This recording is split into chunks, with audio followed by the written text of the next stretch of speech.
On July 7th, 2025, I stood in the hallway on the third floor of the James Madison building of the U.S. Library of Congress, humming Calliope into my phone. I had traveled across the Atlantic Ocean, a pilgrim seeking to worship at the door of the archives, searching for answers to unanswerable questions. I had come to see the film. Jerry Lewis stands at the center of the screen in medium shot. He is maybe 1/5 the size of the screen widthwise. Waist shot, he wears a gray jacket. His hair is grayish, his pants are gray and black stripe, vertical stripe. He stands against a corrugated metal wall, vertical stripe, that has a horizontal wooden beam that bisects it around his mid-upper arm and a diagonal, thicker wooden beam that goes from upper right to lower left, but not until the corner. A man with a clapboard stands at the right side of the frame, extending his arm to the right. His hand extends only to the right edge of Lewis's head. His wrist peeks upward. He holds the board with only one hand. This shot is only a second, lasting long enough for Lewis to raise his head slightly to show us his brow is furrowed, and he wears a red clown nose. He raises his right hand to his face right before the cut. Author's notes describing archival footage, U.S. Library of Congress, 2025. Movement 1. The worst film never made. Jerry Lewis's 1972 film The Day the Clown Cried depicts a struggling circus clown in Nazi Germany named Helmut Dork, who, after a drunken fit, is labeled a dissenter and sent to a concentration camp. There, Dork finds meaning in entertaining a group of Jewish children. Lewis's film has been given the dubious distinction of being called the worst film ever made. The problem is, no one has seen the film. Due to a combination of disputes, the producer allowed the screenplay option to expire before the film was completed, and Lewis's decision that the film to which he had dedicated so much time, personal funding, and reputation was ultimately shameful and, quote, bad, bad, bad. The Day the Clown Cried was never released. The mystique surrounding this film is further complicated by the fact that the film appears to have never been completed. Lewis abandoned the set before shooting wrapped and shelved the film before finalizing a cut. No cut made under Lewis's direction appears to be in circulation, despite the periodic drop of fan-edited versions from discovered, stolen, or leaked footage. When he donated his archives to the United States Library of Congress in 2014, Lewis embargoed the collection for a decade. Lewis died in 2017, 7 years before his much-anticipated clown film could be viewed by the public. Movement 2. The Archive. When I arrived at the Moving Image Research Center and requested material from the Lewis collection, the archivist warned me, "You'll probably be disappointed." Apparently many enthusiasts have come to see the film and have, one after another, left dejected. Many have imagined that the completed film is in the archive, but moreover many have come seeking answers to their fervent questions, and the materials cannot slake their thirst. Is this the worst film ever made? Was Lewis in a drug or ego-induced haze throughout the production? Would this film have been a flop or a success? Is this film offensive? Was Lewis ahead of his time, forecasting celebrated Holocaust productions including Schindler's List and Life is Beautiful? Two films that, among the innumerable Holocaust features ultimately produced, perhaps best resemble the combination of mass appeal, award circuit recognition, and representational precedent setting toward which Lewis strived. The cavernous annals, not one building but three, must surely house the answers to these questions that had begun percolating in the 1970s. While I had been to other archives, other film archives, this was my first visit to the Library of Congress. Summer in D.C. is hot, boiling hot, and humid, sticky. But the archives live at their own temperature, a climate unto itself. The heat might destroy the film, the mag tape, now the hard drives and servers that hold all the information we seek. I haven't brought warm enough clothing, and the long days of taking notes and transcribing, I'm not allowed to run the digitized material through programs of any sort, are spent in fear of catching cold. My nose runs and the tips of my fingers are stiff and bluish. Carolyn Steedman's Dust disassembles and reconstructs Derrida's archive fever, cycling through different forms of sickness harbored within the archive. Is this the malady wrought by toxins and glues that bind books, literally respirated by thought seekers? Or is the sickness related to power, state authority, and the control and sanction of information? Is the sickness the obsession with finding, the search for origins and answers sought within these walls? She describes the feverish desire, a kind of sickness unto death surrounding the archives. The fever is not so much to enter it and use it as to have it, or just for it to be there in the first place. This sickness is the failed obsession with locating, as with the psyche, an original experience to which we may return. The materials before me are uncut film reels, takes from film, hours of behind-the-scenes footage, audio takes including orchestral music, audio recordings of conversations, radio recordings from the 1970s labeled as related to the film because some of the music features calliope, but also pop music, radio commercials, disco. While there are audio cutting notes and footage of Lewis working at a reel-to-reel editing station, oil pencil behind ear, there is no edited footage here, and there is no audio and visual material that sync. This is not a film. It is, like the unconscious, an incoherent and asynchronous series of fragments. But there is also that other archive, the online traces of this non-existent film. Reddit conversations, fan edits, 1970s interviews with Lewis promising the delivery of the upcoming film, a marvelous film, a 2024 documentary, comedian Harry Shearer describing a temporarily liberated version sans music to Howard Stern, and in May 2025, a Swedish former employee of the production company Europa Vision claims to have surreptitiously harbored a nearly full working edit of the film transferred to video since 1980. Movement 3. Restore, reperform, repeat. His mouth again forms a smile back to the slightly left smile. His eyes are shiny and moist, and they appear to be red and bloodshot. Nod, right, bottom leftward, rightward, nods twice with his chin. It is as though he is keeping time to a song, 2 minutes, 20 seconds. Mouth in a closed mouth, smirk, smile, turning into a smile. The makeup on his mouth covers his lips and a portion of his beard all around, and is outlined in black. His hair and eyebrows look like he has a bunch of white hair mixed in, 2 minutes, 22 seconds, rightward, leftward. His eyes look very wet, and he smiles, though he looks like he may cry at any moment. His eyes are crying while his mouth is smiling. The areas below the white smudges below his eyes are redder than his pinkish cheeks. He gazes up and outward, then angles his head downward as though looking at someone. 2 minutes, 23 seconds. Center leftward, look of recognition with closed mouth, smile, eyes very glossy with tears. 2 minutes, 24 seconds. Rightward gaze with the smile, looking slightly downward. According to Steedman, the archive is a record of the past at the same time as it points to the future. The grammatical tense of the archive is thus the future perfect, when it will have been. She frames the archive as a failed search for origins. However, retreading the past may also be a gesture toward the future. Is the constant remaking, re-editing, documenting, and, in my case, reperforming of this material, that is itself a cosplay of the Holocaust, a search for origins, or a rehearsal for a future moment? My agenda at the archive is different from many. I don't want to fill in gaps. Instead, I am interested in locating them, and as a video artist, my research is aimed toward a representational strategy that uses imperfect reperformance and representation to present The Day the Clown Cried in its aporia. In its fragmented, nonlinear state, the material is, regardless, a deep palimpsest that, in its mystique, may shed light not on the answers to the questions others ask, but rather other questions we may ask even if, or because, no answer should exist. Jalal Tufik writes that the surpassing disaster is an event that destroys not only buildings and lives, but also art, immaterially. In its wake, affected populations recreate that which has been lost over and over again until such a time as it is rendered accessible. Tufik mentions the Holocaust as an example of the surpassing disaster. In the feverish production and reproduction of films about the Holocaust, sometimes what is being restored is the traumatic event. Sometimes it is the lost media. The Day the Clown Cried was never completed, but it is, for the most part, available. A good deal of the footage has leaked in some form. The screenplay is public. One could argue that it is not difficult to imagine, for the most part, what this film would likely look and sound like. But we still cannot see it. It is a blind spot. We are and will always be dissatisfied with what we have of this work. The definition of obscenity is that which is generally relegated off-screen, placed on scene. Is this film so obscene we cannot see it? Has the mystique transformed it into an eternally unavailable object?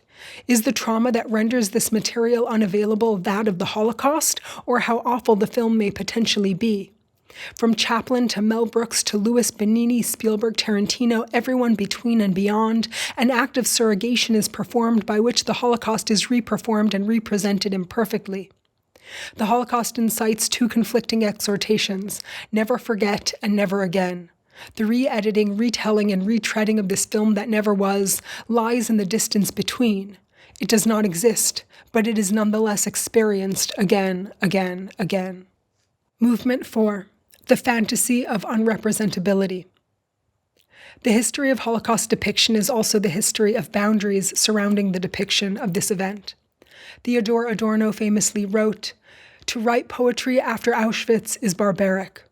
The adopted meaning of this phrase is, however, poetry is impossible after Auschwitz, and has led to the acceptance that the Holocaust can only be represented with linguistic silence.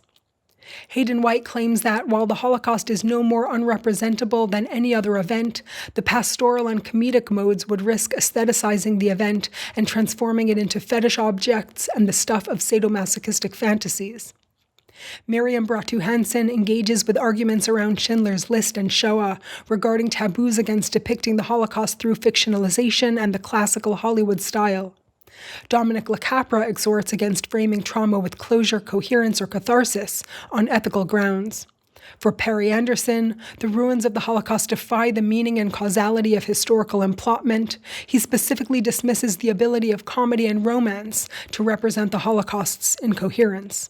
Despite insistence upon the impossibility, barbarism, untransmittability, or ethical irresponsibility of all or some modes of its depiction, the Holocaust is one of the most repeatedly represented events in film.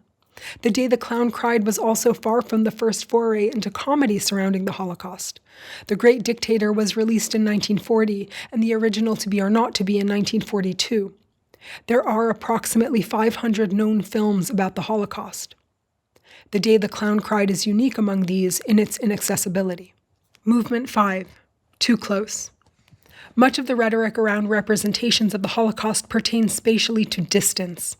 According to Claude Lanzmann, the Holocaust is unique in that it erects a ring of fire around itself, a borderline that cannot be crossed because there is a certain ultimate degree of horror that cannot be transmitted. Spielberg describes Schindler's List as edging very, very close to a sensitive line, beyond which lies the obscene. The length of this distance is unclear, but it might be the distance between Auschwitz-Birkenau, where Spielberg was told it would be inappropriate to film, and its parking lot where he constructed a replica of the camp. In encroaching upon the physical space, the film presumes itself to occupy a level of conceptual proximity to the authenticity of the site. Spielberg's shoot is described in exaggerated tones. The cold could snap bones, aligning the rigors of making the film with the trauma on which it is based. Gary Weissman describes the other side of the obscenity division concerning Spielberg's film. Concerns include attempting to recreate too much. Elie Wiesel proclaimed the use of special effects and gimmicks to describe the indescribable as not only morally objectionable, but also indecent. To make up extras as corpses is obscene. The next level of potential obscenity involves the use of graphic nudity and violence. Third, that to censor or cut, to dull its horrors, verges on Holocaust denial. To refuse to show is an affront to memory. That the complete film is essential, pure. Lewis's film does not feature nudity or extreme violence. In an interview with Howard Stern, comedian Harry Shearer recounts seeing Lewis's long-lost film. Now, were there lots of dead children, like laying in? No. I really do believe he was trying to make it capable of being shown in his family theaters, so he did not spread the gore. No. So the commandant doesn't, beat the children? No, you don't see any of that. It's just the goddamn creepiness of it. When discussing a film's closeness, we might consider its verisimilitude. Lanzmann declared that if he had found footage such as Spielberg impersonated of people dying in the camps, he would not only refuse to show it, but moreover, he would destroy it. Lewis's film, by contrast, is not well faked. According to one archivist, other viewers of the footage have commented on the clearly 1970s coats worn by some child actors. Though set in Germany, the cast speaks in a haphazard combination of French and Swedish accents, plus Jerry's New Jersey. If it is a crime to recreate too closely, is this failure a saving grace or another source of poor taste? Part of Lanzmann's indignation about Schindler relates to Spielberg's depiction of death camps specifically. No footage of gas chambers comparable to that staged by Spielberg is extant.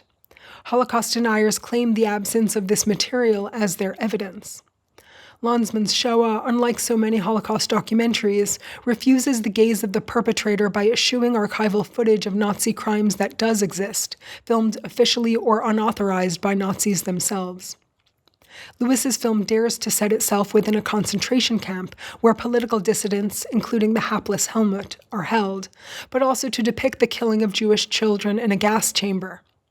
Offering this depiction of the obscene scenario was perhaps hewing too close and going too far. Lewis also made a series of creative decisions that uncomfortably conflate his work of fiction with the reality of the Holocaust. Lewis describes meeting Karl Schnepp, who had been part of the SS unit that, quote, pulled the switch that let the gas come into the ovens, and speaking with him for 15 hours before hiring him as a technical advisor. He claimed that Schnepp was always asking for forgiveness, to which Lewis would assure him, "You did nothing wrong." The arrogance behind Lewis's magnanimity inflects this encounter with an uneasy patness, a scenario wherein Lewis is actor and director of a fiction, but also judge and jury upon a man who was, in fact, an executioner. The second creative decision involves an item I located within the archives that was omitted from the clown partition, but that was in the Lewis collection. 2068592 Tristan and Isolde, for Helmut's Long Walk, Interior Circus, and for the Children at the Camp, 1972-03-19. From my notes upon finding this track, all caps, this is Wagner. Because so many audio recordings were donated to the library and labeled relevant to the clown collection by dint of relating to circus music, despite likely being general audio compilations kept by Lewis, I inquired about the nature of this recording and whether it was intended for the film, particularly since the back of the tape container contained the words "temp track only!" ! According to the sound archivist, other elements from the film score share features with Tristan and Isolde, and the markings on the tape indicate that this was indeed a musical composition intended for the final film, but that the quality of this specific tape made it unusable. Wagner's German nationalist views have associated him with the ideology of National Socialism, and there have long been rumors that his music was played in Dachau to re-educate political prisoners, though evidence to support this claim is lacking. Wagner's anti-Semitism has been historically evidenced, and there continues to be an unofficial ban on publicly performing Wagner in Israel. As an American Jew, Lewis was surely familiar with Wagner's reputation, whether based on real or perceived links to Nazism. Integrating one of Wagner's compositions into his film score is, like hiring a former executioner, too bold, particularly for a film about a clown. Movement 6. The Persona and the Ego. Some of the cringe factor surrounding The Day the Clown Cried comes from the thought that Jerry Lewis would make a Holocaust film, plot notwithstanding. Lewis's persona has been linked to goofy slapstick characters, the nutty professor, the idiot, and the kid, alternately ingenious or insufferable depending upon one's taste. It is also linked with his immense ego. To presume that one is capable of making anything ambitious, much less a film about one of the most horrific human-made catastrophes in history, requires hubris. Is Spielberg's attempt to render the Holocaust on film any less presumptuous, particularly in light of his direction of a dinosaur action film that same year? Spielberg's contributions until that point had included much family-friendly sentimental fare, as well as early examples of modern blockbusters. Spielberg's descriptions of his role in rewriting history can be interpreted as insolent, and Life is Beautiful star and director Roberto Benigni, more self-congratulatory and arrogant than benign, raised eyebrows for his ecstatic Oscars chair jump. But Spielberg and Benigni, unlike Lewis, were both awarded Oscars and given the opportunity to demonstrate their restraint or outburst. Their egos were affirmed, their efforts rewarded. Lewis's fixation upon the importance of his project and his singular role in it can be seen in behind-the-scenes footage. Hours of backstage footage depict Lewis editing on reel-to-reel, drink in hand and cigarette dangling from lips, strutting around a bleak-looking replica of a concentration camp, clad in fur-collared blonde coat and bell-bottoms, and entertaining the cast and crew with impromptu gags on set. The idea that Lewis saw fit to document the making of is itself curious, as is the move to shoot this material on film instead of video. Lewis was evidently aware of his stage persona interfering with the film. On the one hand, the film was only made because of Lewis's comic talents, and the clown character, particularly as rewritten by Lewis, was a vehicle for his comedic style. On the other hand, if audiences came and saw Jerry Lewis on screen, they would fail to see the film. In the archives, there is an audio recording of an exchange between Lewis and another actor whom Lewis is in the process of firing. Actor 𝗔𝗯𝘀𝘁𝗿 tells Lewis, "I don't like Jerry Lewis. I love Jerry," indicating the schism between Lewis and his persona. Later, Lewis concedes one of the reasons he is cutting 𝗁𝘁𝗁𝑐's role. Lewis had asked him about his own performance in the bistro scene, where Helmut, drunk after being fired from the circus, has an outburst against his former boss and Hitler, and is ultimately labeled a political dissident and sent to a camp. Lewis expresses disappointment that, upon approaching 𝗁𝘁𝗁𝘁 about his poor work, 𝗁𝘁𝘁𝗁 was not upfront. 𝗁𝘁𝗁𝘁 says, "I could see your insecurity that day when you were using Jerry Lewis." In another recording, Lewis leaves an audio note to remove a specific line on account that it sounds too much like Jerry Lewis. It is uncertain what Lewis might have ultimately cut and kept if he had seen the film through to a release, and therefore the degree to which it would have been a Jerry Lewis vehicle. 10 years ago, I fell in love with this idea, and 10 years ago, I was not ready to make such a film. I don't think I could have handled it 10 years ago. I did not think it was time. I only do what I do when I think it is time. I was not ready as a person. I was much younger. And this film, you have to be a little older. It is very dramatique.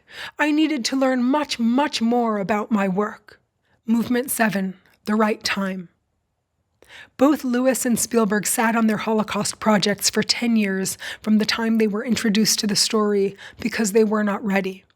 However, the timeliness of a film must also be attached to the world, the audience, and the innumerable factors that will determine not only its box office take, but also its very accessibility, particularly surrounding so controversial an event as the Holocaust. It must speak to its moment. There is perhaps no greater evidence that the declarations of what is possible within the gamut of representational modes is not transhistorical than The Day the Clown Cried. When Howard Stern and Harry Shearer riff about the film, Robin Quivers remarks about Roberto Benigni, "You know that's Jerry's Oscar sitting right there." Likewise, From Darkness to Light ends with footage from Benigni's 1997 Holocaust film, in which the director-protagonist clowns for the sake of a Jewish child sent to a concentration camp. While many claim that Lewis's project was woefully misguided, others counter that he was merely ahead of his time. According to Martin Scorsese, Lewis was always ahead of his time, always ahead of his time. For me, The Day the Clown Cried was so unthinkable. We didn't even think the film existed. We thought it was made up. It was so forbidden. It was a myth of some kind. If it did exist, if it had happened, none of it was available to be seen by anyone ever. Whether seen in a positive or negative light, Lewis's timing was off. He was making a film for an audience that did not at that time exist.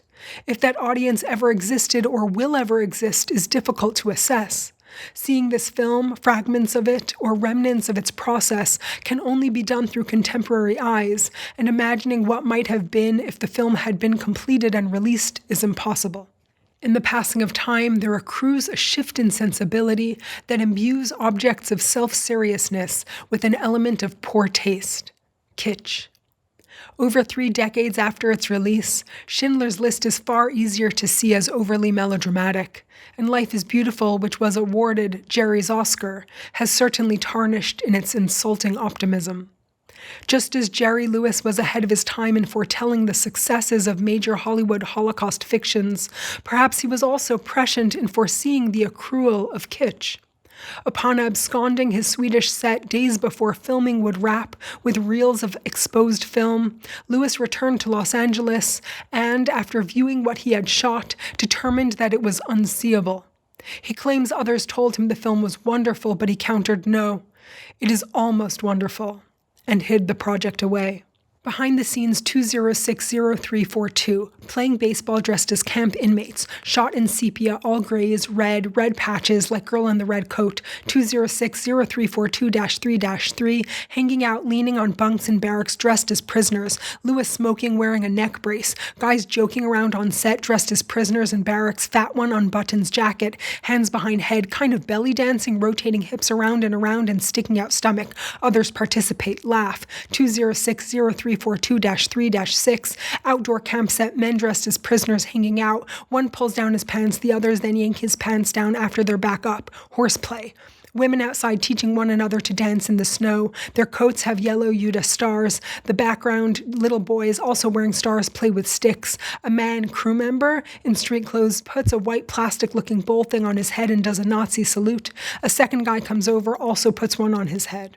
Movement 8. We made a film.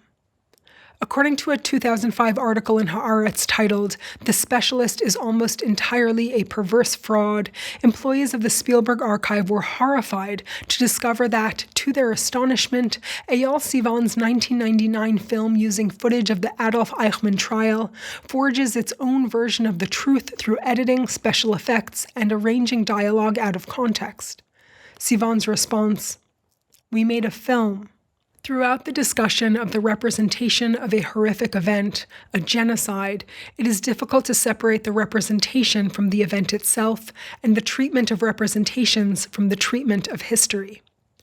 Only months after the release of Schindler's List, a 1994 episode of Seinfeld titled The Raincoats stages a scenario in which Jerry and his girlfriend Rachel make out during a screening of Spielberg's Holocaust epic. His parents and hers are horrified. "Jerry, how could you?" Is it right to hold Holocaust films and their productions to a different set of standards? Spielberg notoriously donated all of the proceeds from his film to the Shoah Foundation, which he started. Accounts of his set describe his extreme respect, and though evidence points to Spielberg wanting to film within the camp and meeting resistance from the World Jewish Congress, his filming outside the camp is mentioned online as emblematic of his high levels of respect.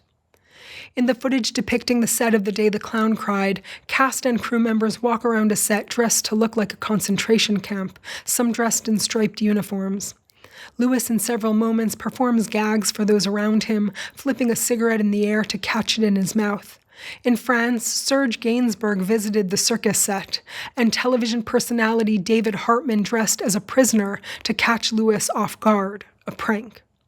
In one audio clip, a man with a presumably fake German accent records a PA announcement which marks the arrival of Jewish children to the camp.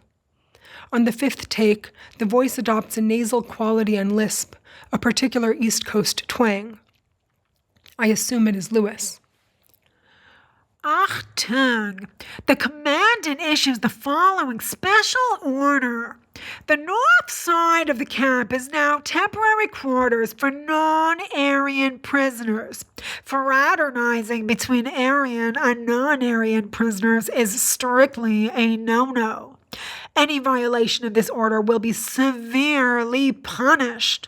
Heil Hitler! In this moment, Jerry succumbs to Jerry Lewis, who seems set on keeping Jerry from making a serious Holocaust film. 2060342-3-5, Lewis in slacks, tie, sweater, hair parted neatly on circus set. Looks through camera, throws cigarettes up in air and tries to catch in mouth, applying makeup, clowning vignettes including lighting cigarette with trick candle, paper airplane, and juggling. Movement 9. Not funny enough. In the film The Last Laugh, comedians and Holocaust survivors alike discuss the roles, histories, and boundaries of Holocaust comedy. Mel Brooks, who notoriously made and remade The Producers, a comedy about a pair of theater producers who staged Springtime for Hitler as a best effort toward a flop that somehow succeeds, leans into the humor behind Nazi jokes. Brooks draws the line, however, at the trauma itself. Do I have Holocaust jokes? I personally, who has done a musical about the Inquisition? I cannot go there. Gilbert Gottfried, who met blowback for telling a 9/11 joke on September 29th, claimed, "You can do jokes about Nazis, but when you say Holocaust, it becomes bad taste." The horrified responses to learning that Jerry Lewis made a Holocaust clown film generally relate to assumptions that, though felling Nazi perpetrators through laughter is fine, Holocaust comedy cannot be done. This is not, however, necessarily Lewis's transgression. According to Judy Gold, one requirement of Holocaust humor is, it's gotta be funny. You can't tell a crappy joke about the biggest tragedy in the world. You can't do it. Susie Essman agrees. If you're gonna cross the line, you better be funny. Harry Shearer claims, a great joke really does trump all rules, but it's gotta be a great joke. And the higher the stakes, the higher the standard for how good the joke has to be. Shearer notoriously regaled audiences with his account of seeing Lewis's film, about which he said, he's trying to play it straight, and Jerry's unfunniness shines like a beacon. Lewis's work is a problem in that it isn't actually a comedy. The film is not attempting to make the audience laugh. He plays a clown, a failed clown, who performs comedic bits and who entertains children, but the film itself is a drama, perhaps a melodrama. Among the abundance of Holocaust media are many comedic examples, as well as films that embrace or call into question the problem of taste, including a spate of 1970s Nazi exploitation films, such as the Ilse She-Wolf of the SS series, based very loosely on Ilse Koch, the Bitch of Buchenwald. The ambiguity of intent surrounding The Day the Clown Cried, the inability to commit to or land a joke, but also the way clowning adds cloying preciousness, sentimentality, may lead to the indignation surrounding the film and its worstness, even in such heady company.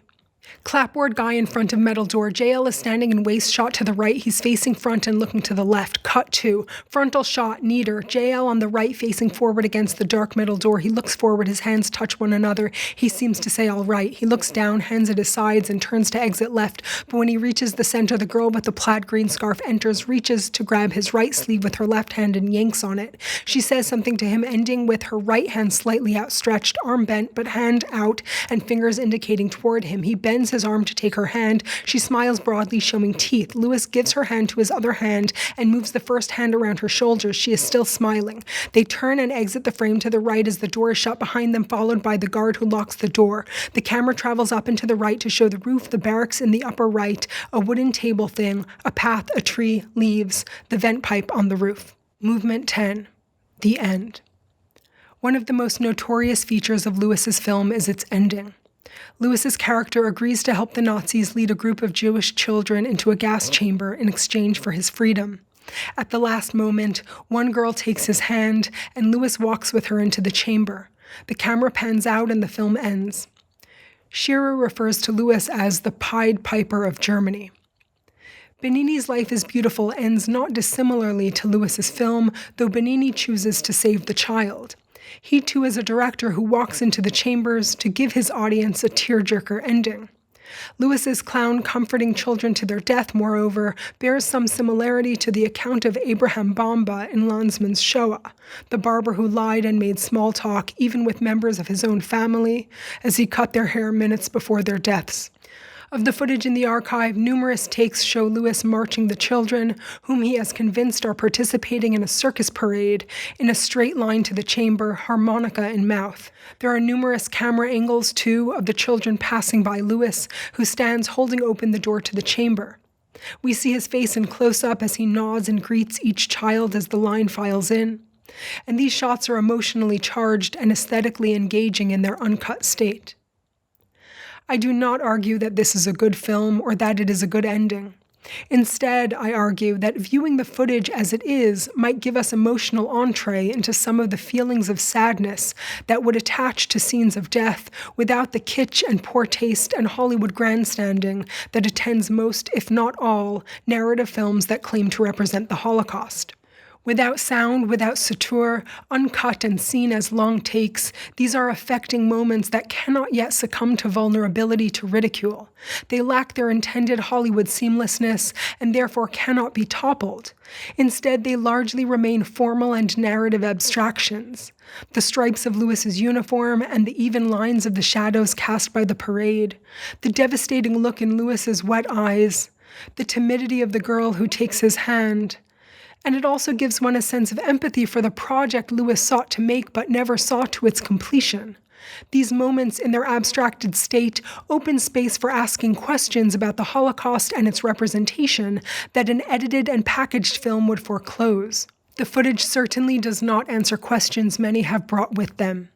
Is this the world's worst film ever made? Was Jerry on drugs? Was he ahead of his time? Instead, these ruins ask us to ask deeper questions and to be satisfied with their silence. Perhaps The Day the Clown Cried is the last hope for unrepresentability, the blind spot that proves that the Holocaust evades representation despite its glut of representation. The mystique surrounding the film is the point. It divulges the desire, to seek, to not be able to see the thing head on due to the degree of its horror.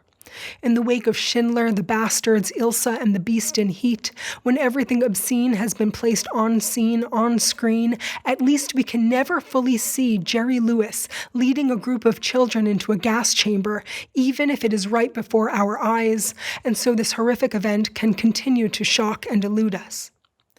The camera travels up and to the right to show the roof, the barracks in the upper right, a wooden table thing, a path, a tree, leaves, the vent pipe on the roof.